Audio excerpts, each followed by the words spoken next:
Hey guys, Paint with Josh here with you today, showing you how we do our gesso, right? Our Artist Loft Level 1 white acrylic gesso.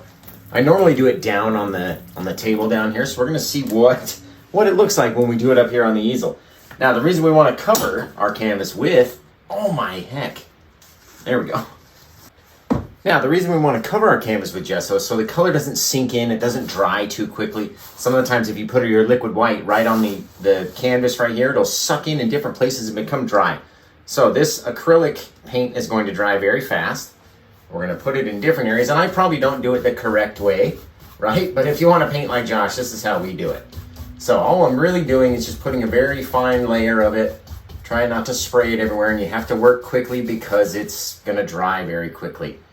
All right, a little bit more, just like we do, kind of drop it and then we just spread it as far as you can spread it.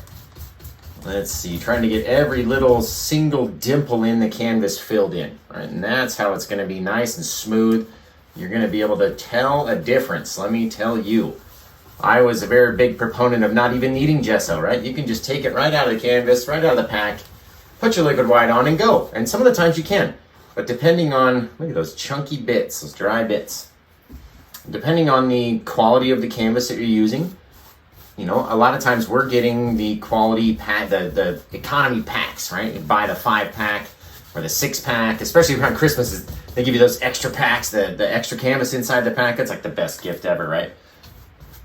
So the canvases may not be primed as much as they say. It may not be a double primed or a triple primed canvas. And even if it is, putting our own little layer of gesso on it is going to, at least in our own minds, say, okay, we've done it, and now we don't even have to worry if it's primed or not primed from the store, right? You really can't even tell a difference. I've looked, like inspected the canvas multiple times, trying to tell the difference between a primed canvas and an unprimed canvas, and they all look exactly the same. Now you can notice we're using a very cheap brush. I never want to use my Bob Ross brushes for doing this stuff, because in order to get this brush dry, you just go rush it through the water, put it underneath the tap, right? And it'll clean off all this acrylic paint. But I never want to get my very nice blending brushes wet. Uh-oh, look at that. We picked up a little bit of color off the edge of the thing. It's okay. Blend it away with that white, and you'll never even know it's there. Let's get a little bit more, just so we have the entire thing covered. And you can do this multiple times, right? It doesn't have to be just one coat. You can do it multiple coats. What is going on over here? There's something on my easel, obviously, that I'm picking up every time I go over it. And it's all this dark paint from that painting last night. Friday night freestyle, right? There we go. All that darkness off of there. And again, the more white you put on, the more any little color that you pick up from your easel will go away. Let's see. Always hard down the bottom. There we go.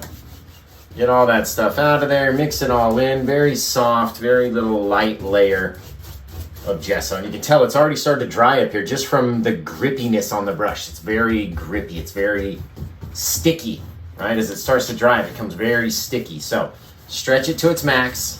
And that's pretty much all you're going to need. It's literally it.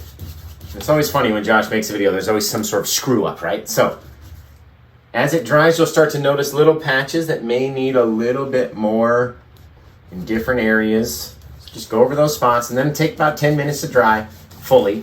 And you always want to have it dry before you go put your Bob Ross liquid white on. Let me tell you that. You do not want to have it mix in and do anything to cause that liquid white to dry any faster. That is not what you want.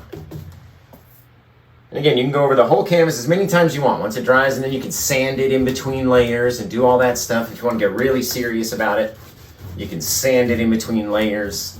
Make it so super soft, be like painting on silk, be amazing. But about 1 to 2 coats is all we really need. It's all I ever really use. And it's not even a full coat, you know what I mean? It's just kind of where it looks like it needs it. Get the bottom, get the top. And then by the time we're done, we've covered everything.